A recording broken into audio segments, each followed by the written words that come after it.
America ने पूरी दुनिया में नफरत का माहौल पैदा कर रखा है। दुनिया में जो भी सुकून गायब है वो सिर्फ अमेरिका की वजह से ही है। अमेरिका ने ही हर मुल्क का सुकून छीन रखा है और ट्रंप नोबेल पुरस्कार चाहते हैं। ट्रंप नोबेल पुरस्कार की मांग कर रहे हैं। दुनिया में अशांति फैला करके ट्रंप को नोबेल पुरस्कार चाहिए। जंग छिड़वा करके, लोगों की हत्या करवा करके ट्रंप को नोबेल पुरस्कार चाहिए। अमेरिका ने इतिहास में कई मुल्कों को बर्बाद किया है। अपने गुरूर से छोटे मुल्कों को तोड़ दिया। अपने गुरूर के चक्कर में छोटे मुल्कों के नक्शे को मिटा दिया। अमेरिका अपनी ताकत के गुरूर में आज भी बेहद चूर है। जिस मुल्क में विरोध हुआ उसके पीछे अमेरिका का ही हाथ है और इतिहास गवाह है कि इस सब के पीछे अमेरिका की एक बहुत बड़ी साजिश होती है। मुल्क को झूठे डेवलपमेंट के नाम पर मुल्क को बर्बाद करने का अमेरिका का ही काम है। अफगानिस्तान, क्या हुआ अफगानिस्तान में? वहां करीब 20 साल तक अमेरिका ने कब्जा किया। अफगानिस्तान में आखिर में क्या तालिबान की सरकार बन गई। इराक की इतिहास तो आपने पढ़ा ही होगा। इराक का क्या हुआ? इराक ने अपना सिर नहीं झुकाया तो इराक को बर्बाद कर डाला अमेरिका ने। यूक्रेन के साथ झूठा वादा करके यूक्रेन को जंग में झोंक करके उसको बर्बादी के दरवाजे पर छोड़ करके अमेरिका भाग निकला। तो वहीं आगे बात करें, हिंदुस्तान के ऊपर भी टैरिफ बढ़ाने की धमकियां बार बार ट्रंप देते रहते हैं क्योंकि हिंदुस्तान अमेरिका का साथ नहीं देता, वो रूस का बेहद करीबी है। जिस मुल्क में अगर सुकून गायब है वो तो सिर्फ अमेरिका की वजह से। और अब ईरान को बर्बाद करने की धमकियां देते रहते हैं डोनाल्ड ट्रंप।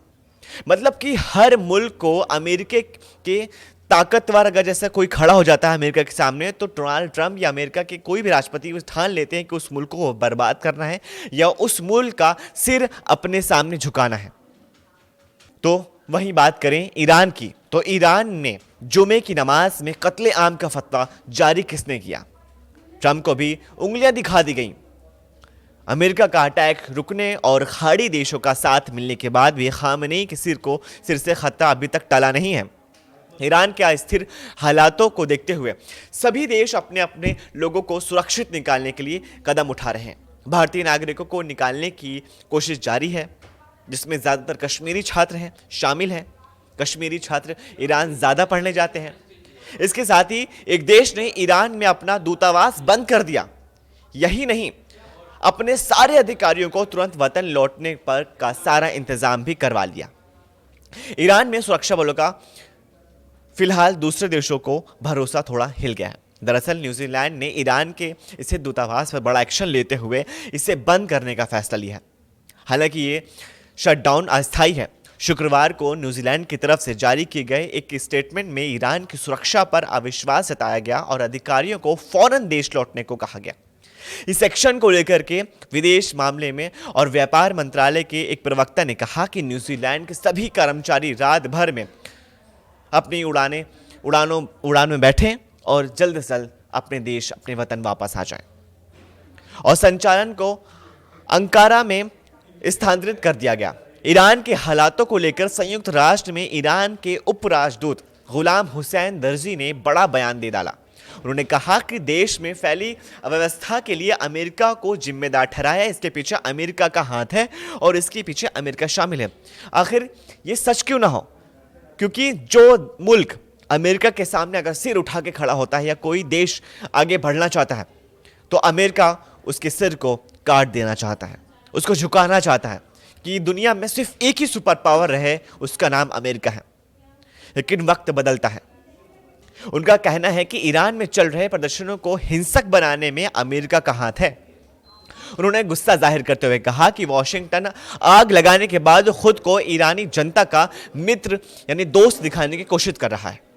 ईरान के रिवोल्यूशनरी गार्ड्स यानी IRGC से जुड़ी मीडिया तस्नीम न्यूज़ का दावा है कि ईरानी सुरक्षा बलों का कहना है कि उन्होंने देश भर में जारी दंगों के बीच करीब 3000 खूंखार आतंकवादियों को दबोच लिया।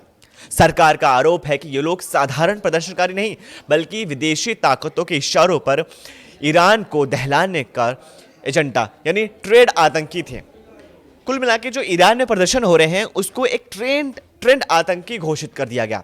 ईरान में अब खुदा के घर से ही मौत का फरमान जारी कर दिया गया है। तेहरान में जुमे की नमाज के नेतृत्व कर रहे कट्टरपंथी मौलवी अहमद खातमी ने गिरफ्तार किए गए प्रदर्शनकारियों के लिए सीधे सजाए मौत की मांग कर डाली। यानी ईरान में जो वहाँ की सरकार यानी खामनी सरकार, खामनी सत्ता के खिलाफ, तख्ता पलट के खिलाफ जो वहाँ के प्रदर्शनकारी हो रहे हैं, अगर जो प्रदर्शन कर रहे हैं, विरोध कर रहे हैं, उनको सीधे तौर पे सजाए मौत सुना दी गई। ईरानी सरकारी रेडियो के मुताबिक प्रार्थना सभा के दौरान सशस्त्र पाखंडियों को फांसी दो, ये ऐसा बयान है वहां के मौलवी का कि नारों से पूरा परिसर थर्रा उठा। इतना ही नहीं, खातिमी ने अमेरिकी राष्ट्रपति डोनाल्ड ट्रंप को भी सीधे लहजे में खुली धमकी दी है, जिससे साफ है कि ईरान शासन अब पूरी तरह से आर पार की जंग के मूड में है। ईरान में भारतीय नागरिकों को लेकर चिंताओं के बीच भारतीय विदेश मंत्रालय ने भरोसा दिया है। MEA की तरफ से ईरान के हालातों को लेकर एडवाइजरी जारी की गई है, जिसमें बताया गया है कि ईरान के करीब 9,000 भारतीयों पर नजर बनी हुई है। MEA ने कहा कि भारतीयों के हित में जो भी जरूरी होगा वो हम करेंगे। क्रेमलिन के एक बयान में कहा कि रूस राष्ट्रपति व्लादिमीर पुतिन और उनके ईरानी समकक्ष मसूद पेजेश्कियान ने फोन पर बातचीत के दौरान ईरान में तनावपूर्ण स्थितियों को जल्द से जल्द शांत करने का आह्वान किया गया है।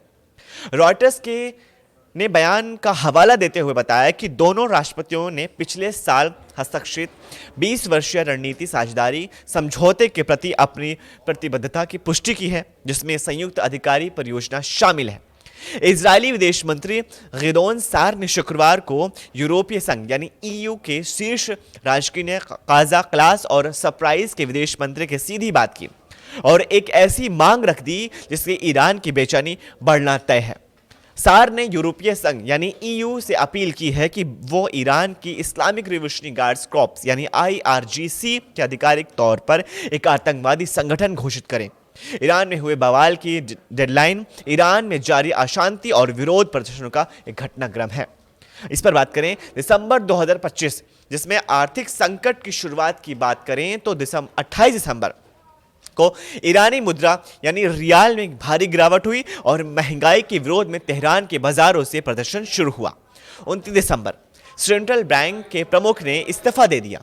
प्रदर्शन तेहरान से बाहर अन्य शहरों में फैलने लगा और पुलिस ने आंसू गैस का इस्तेमाल किया। 30 दिसंबर राष्ट्रपति मसूद पेजेश्कियान ने आर्थिक समस्याओं को सुलझाने का वादा किया। विरोध प्रदर्शन विश्वविद्यालय तक पहुंचे। वहीं 31 दिसंबर यानी साल के आखिरी दिन दक्षिण ईरान में हिंसा बढ़ी। प्रदर्शनकारियों द्वारा सरकारी दफ्तरों में घुसने के बाद पहली मौत की आधिकारिक खबर आई। जनवरी 2026 बढ़ती हिंसा और सख्ती दिखाई दी। 1 जनवरी यानी और 2 जनवरी आधिकारिक तौर पर 7 मौतों की पुष्टि हुई, यानी 7 लोगों की जान गई आधिकारिक तौर की पुष्टि करने के बाद। अमेरिकी राष्ट्रपति डोनाल्ड ट्रंप ने ईरान को हिंसा के खिलाफ चेतावनी दे डाली। वहीं 3 जनवरी को सर्वोच्च नेता आयतुल्लाह अली खामेनी ने सुरक्षा बलों को प्रदर्शनकारियों के खिलाफ सख्त कार्रवाई के संकेत दिए। 6 जनवरी मौतों का आंकड़ा 36 पहुंच गया। विरोध प्रदर्शन ईरान के 31 में से 22 प्रांतों यानी 22 राज्यों तक फैल गया। 8 जनवरी और 10 जनवरी के बीच ईरान सरकार ने पूरे देश में इंटरनेट बंद कर दिया। इसके दौरान भारी हिंसा और मौतों की खबरें आ गईं। 11 जनवरी और 12 जनवरी के बीच ट्रंप ने सैन्य कार्रवाई की धमकी दे डाली ईरान को। मानवाधिकार संगठनों के अनुसार मरने वालों की संख्या 600 यानी 600 के पार पहुंच गई।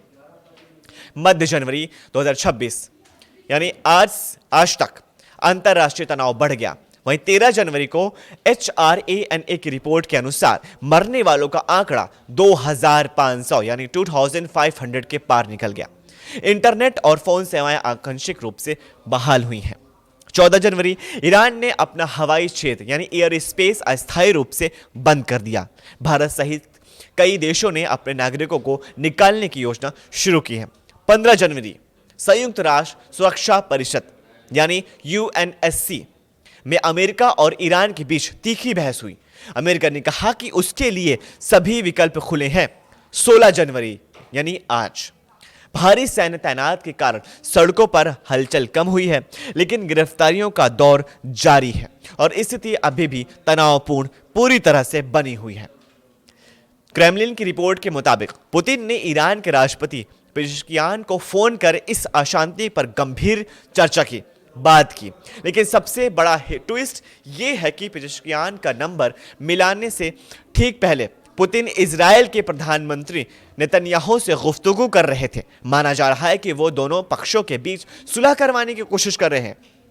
अमेरिका से जंग टेंशन के बीच ईरान और चीन की विदेश मंत्रियों ने फोन पर बात की। चीन के विदेश मंत्री वांग यी ने ट्रंप की दादागिरी के खिलाफ इंटरनेशनल अलायंस बनाने का ऐलान किया। अब चीन, रूस, ट्रंप विरोधी 55 मुस्लिम देशों की ताकत ईरान को मिलने वाली है।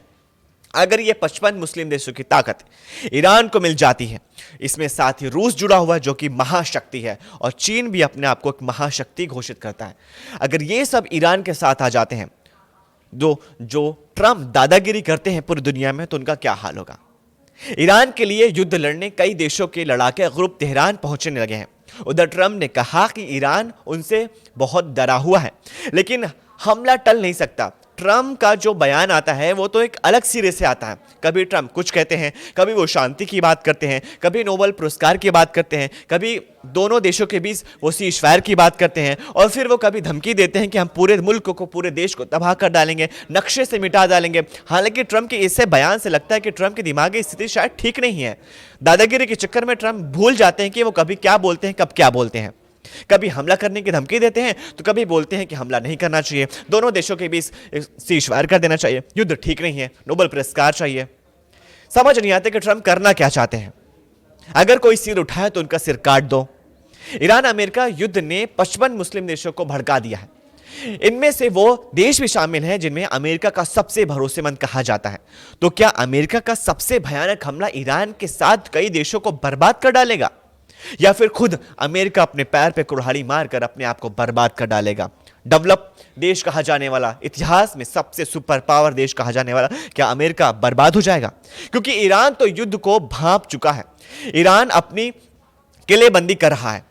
ईरान आसमान में नाकेबंदी कर चुका है। ईरान ने इंटरनेट बंद कर दिया है, लेकिन उसका साथ दे रहे बाकी देश ट्रंप से टकराने की जरूरत कैसे जुटा सकते हैं? ईरान का साथ देने वाले सभी देशों को अमेरिका अपना जानी दुश्मन बता चुका है। ट्रंप से बैर लेने का मतलब जिन्हें पता है तो युद्ध टालने की कोशिश कर रहे हैं, लेकिन ईरान अब की बार फुल एंड फाइनल करना चाहता है। यानी अब ये जो होगा वो आखिरी जंग होगी, जिसके चलते ईरान में हलचल काफी बढ़ गई है। इस वीडियो को ज्यादा से ज्यादा लाइक कीजिए, अपने फैमिली और व्हाट्सएप ग्रुप में शेयर कीजिए, और नीचे दिए गए कमेंट में हमें अपनी राय ये बताइए कि आखिर कब तक आप सब लोग ट्रंप की दादागिरी को झेलते रहेंगे। हम फिर मिलेंगे एक नई खबर के साथ, तब तक के लिए शुक्रिया।